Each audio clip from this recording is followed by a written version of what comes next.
નમસ્કાર. આજના આપણા આ વિશ્લેષણમાં તમારું સ્વાગત છે. શિયાળો આવે એટલે આપણા જળાશયો પર મહેમાનોની ભીડ જામવા લાગે, ખરું ને? આજે આપણે આવા જ એક અત્યંત આકર્ષક શિયાળુ મહેમાન વિશે વાત કરવાના છીએ, પિયાસણ, જેને અંગ્રેજીમાં યુરેશિયન વિઝન કહે છે. હવે આ માત્ર કોઈ સામાન્ય બતક નથી. તેની પાછળ ઉત્ક્રાંતિ અને પ્રકૃતિનું એક અદ્ભુત વિજ્ઞાન છુપાયેલું છે. તો ચાલો આ પક્ષીના જીવનની કેટલીક રસપ્રદ વાતોને સમજીએ. આ વિશ્લેષણ પ્રકૃતિ અભ્યાસુ પ્રકાશચંદ્ર કે સોલંકી પ્રણયના ગુજરાતમાં જોવા મળતા તમામ 600થી વધુ પક્ષીઓનો વૈજ્ઞાનિક પરિચય આપતા 7 ખંડોમાં પથરાયેલા વિહંગ વિશ્વ ગુજરાતની પક્ષી સંપદા નામના મહાગ્રંથના મૂળ લેખના આધારે તૈયાર કરવામાં આવ્યું છે. લેખકના ક્ષેત્રકાર્ય, વૈજ્ઞાનિક સંશોધનો અને સંદર્ભ સાહિત્યના ઉપયોગથી માહિતીને વૈજ્ઞાનિક રીતે સચોટ બનાવવા પૂરતો પ્રયત્ન કરવામાં આવ્યો છે.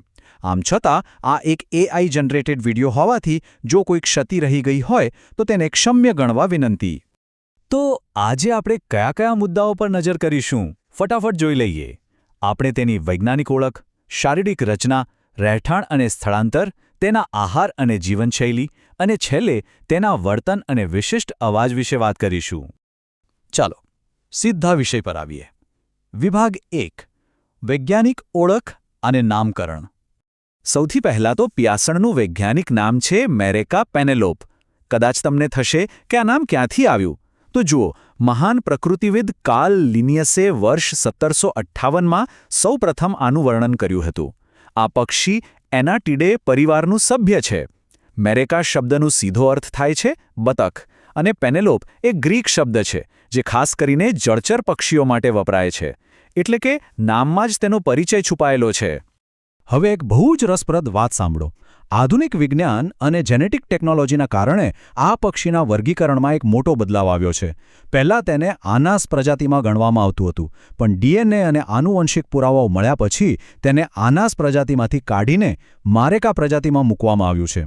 આ ફેરફાર બહુ જ મહત્વનો છે, કારણ કે હવે તે વિજન્સ જૂથની એક લાક્ષણિક પ્રજાતિ તરીકે પોતાનું ચોક્કસ સ્થાન ધરાવે છે. વિજ્ઞાન કેવી રીતે સતત પોતાની જાતને અપડેટ કરે છે તેનું આ એક જીવંત ઉદાહરણ છે. આગળ વધીએ. વિભાગ 2: શારીરિક રચના અને દેખાવ. તો શારીરિક રીતે આ પક્ષી કેવું હોય છે? આ એક મધ્યમ કદની, પાણીની સપાટી પર ચરનારી બતક છે. તેની લંબાઈ લગભગ 45થી 51 સેન્ટીમીટર અને વજન 600થી 900 ગ્રામ જેટલું હોય છે. કુદરતી વાતાવરણમાં આ પક્ષી આરામથી 5થી 10 વર્ષ સુધી જીવી શકે છે.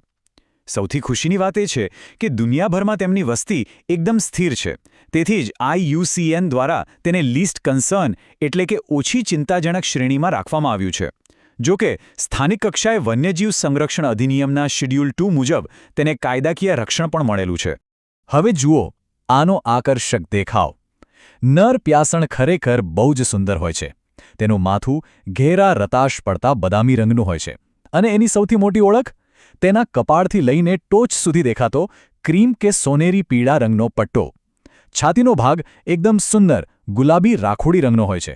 તેની પૂંછડી નીચેનો ભાગ કાળો અને ટૂંકી ચાંચ આછા વાદળી રાખોડી રંગની હોય છે, જેની ટોચ કાળી હોય છે.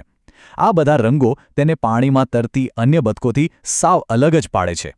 અને જ્યારે આ નર ઉડાન ભરે છે ને, ત્યારે આકાશમાં એક અલગ જ દૃશ્ય સર્જાય છે. ઉડતી વખતે તેની પાંખો પર એક મોટો સફેદ ધાબો એકદમ સ્પષ્ટ દેખાય છે. એની સાથે જ પાંખ પર એક લીલાશ પડતો કાળો પટ્ટો પણ ચમકે છે, જેને વિજ્ઞાનની ભાષામાં સ્પેક્યુલમ કહે છે. આ એવી નિશાનીઓ છે જે પક્ષી નિરીક્ષકોને આકાશમાં ઉડતા પક્ષીને તરત જ ઓળખવામાં બહુ મદદ કરે છે. બીજી બાજુ માદા પિયાસણનો દેખાવ નરથી સાવ અલગ હોય છે. તે એકદમ સાદી અને બદામી ભૂખરા રંગની હોય છે. તેમાં પેલા તેજસ્વી રંગો કે પીળો પટ્ટો હોતો નથી. પણ શું આ કોઈ ખામી છે? બિલકુલ નહીં. આ તો પ્રકૃતિની અદ્ભુત કમાલ છે. આ સાદો રંગ માદાને જળાશયની આસપાસની ગાઢ વનસ્પતિમાં છુપાઈ રહેવામાં, એટલે કે કેમોફ્લાજ કરવામાં બહુ જ મદદ કરે છે. શિકારીઓથી બચવા અને માળાનું રક્ષણ કરવા માટે આ એકદમ પરફેક્ટ વ્યવસ્થા છે. હવે વાત કરીએ તેમના મુકામની. વિભાગ 3: રહેઠાણ અને ભૌગોલિક સ્થળાંતર. આ પક્ષીઓની યાત્રા ખરેખર અકલ્પનીય હોય છે. વિચારો, ઉનાળામાં તેઓ ઉત્તર યુરોપ અને એશિયાના અત્યંત ઠંડા વિસ્તારોમાં રહે છે અને ત્યાં જ પ્રજનન કરે છે. પણ જેવી પાનખર ઋતુ આવે અને ત્યાં બરફ પડવા લાગે એટલે તેઓ હજારો કિલોમીટરની યાત્રા શરૂ કરે છે. આટલો લાંબો અને વિકટ પ્રવાસ ખેડીને શિયાળો ગાળવા માટે તેઓ આપણા ભારત અને ખાસ કરીને ગુજરાતના જળાશયો પર આવી પહોંચે છે ને કમાલ? તો ગુજરાતમાં તેમને ક્યારે રહેવું ગમે છે? પિયાસણ મોટેભાગે મીઠા પાણીના જળાશયો, મોટા તળાવો, સરોવરો અને છીછરા પાણીવાળા જળપ્લાવિત મેદાનો પસંદ કરે છે. આપણા માટે એકદમ આનંદની વાત એ છે કે ગુજરાતના લગભગ તમામ નાના મોટા જળાશયોમાં શિયાળા દરમિયાન તમે તેમને ખૂબ જ સરળતાથી અને મોટા પ્રમાણમાં જોઈ શકો છો. આપણા વિસ્તારનું વાતાવરણ તેમને ખૂબ જ માફક આવે છે. ચાલો હવે જોઈએ કે તેમનો ખોરાક શું હોય છે. વિભાગ 4 આહાર અને જીવનશૈલી. ખોરાકની વાત કરીએ તો આ પક્ષી ચુસ્ત શાકાહારી છે. જળચર વનસ્પતિના પાંદડા, મૂળ અને ઘાસ એ તેનો મુખ્ય ખોરાક છે. પણ અહીં એક બહુ જ અનોખી વાત નોંધવા જેવી છે. બીજી બત્તકો કરતાં આ પક્ષી જમીન પર ઘણું વધારે ચરે છે. તમે એમને ઘણીવાર તળાવ કિનારે ઘાસના મેદાનોમાં ચરતા જોઈ શકો છો. અને પાણીમાં હોય ત્યારે ઘણીવાર આખા ઊંધા થઈને કે માથું પાણીમાં ડૂબાડીને ખોરાક લે છે.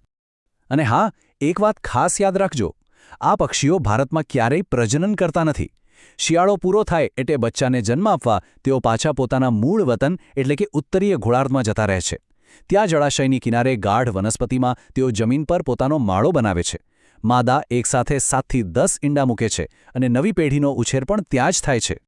અને હવે આપણો છેલ્લો પડાવ, વિભાગ 5 વર્તન અને વિશિષ્ટ અવાજ.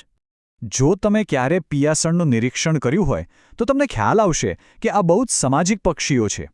એકલા રહેવાનું એમને નથી ગમતું. તેઓ હંમેશા મોટા ઝુંડમાં જોવા મળે. ઘણીવાર તો તે અન્ય પ્રજાતિની બતકો સાથે ભળીને એક વિશાળ મિશ્ર સમૂહ બનાવે છે. પણ હા, આટલા મોટા ઝુંડમાં હોવા છતાં તેમનો સ્વભાવ એકદમ સતર્ક અને સાવધ હોય છે. જરા પણ ભય લાગે એટલે તરત જ આખું ઝુંડ આકાશમાં ઉડાન ભરી લે. હવે આપણે એક એવી વસ્તુ વિશે વાત કરીશું જે નર અને માદા વચ્ચેનો બીજો મોટો તફાવત બતાવે છે, તેમનો અવાજ. હકીકતમાં આ પક્ષીને અંગ્રેજીમાં વિજન નામ તેના આ ખાસ અવાજ પરથી જ મળ્યું છે. નર પક્ષી એકદમ સ્પષ્ટ, સિસોટી જેવો મધુર VOY અવાજ કરે છે, જે તમે જળાશયો પર સરળતાથી સાંભળી શકો. જ્યારે માદાનો અવાજ જરા કર્કશ હોય છે. તે કંઈક રા રા રા એવું બોલે છે. અને વિશ્વાસ કરો, શિયાળાની સવારે આ સિસોટી જેવા અવાજની અસર જાદુઈ હોય છે. જ્યારે જળાશય પર ધુમ્મસ છવાયેલું હોય અને એકદમ શાંતિ હોય ત્યારે આ નર પિયાસણનો અવાજ આખા વાતાવરણમાં એક જીવંત સંગીત ઉમેરી દે છે. આ જ કારણ છે કે પ્રકૃતિ પ્રેમીઓમાં આ શિયાળુ મહેમાન અત્યંત લોકપ્રિય છે. અને આપણા જળાશયો પર જોવા મળતી સૌથી રંગીન બતક પ્રજાતિઓમાં તેને અદ્ભુત સ્થાન મળ્યું છે. તો આ બધું જાણ્યા પછી છેલ્લે એક વિચારવા જેવો પ્રશ્ન ઊભો થાય છે. પિયાસણના વર્ગીકરણમાં થયેલા જેનેટિક ફેરફારો અને ઉત્તર યુરોપથી લઈને આપણા ગુજરાત સુધીની તેમની આ હજારો કિલોમીટરની સફર પાછળનું વિજ્ઞાન સમજ્યા પછી શું હવે જ્યારે તમે કોઈ જળાશય પર આ પક્ષીને જોશો ત્યારે તમારી નજરમાં તેના માટેનું આકર્ષણ બમણું નહીં થઈ ગયું હોય?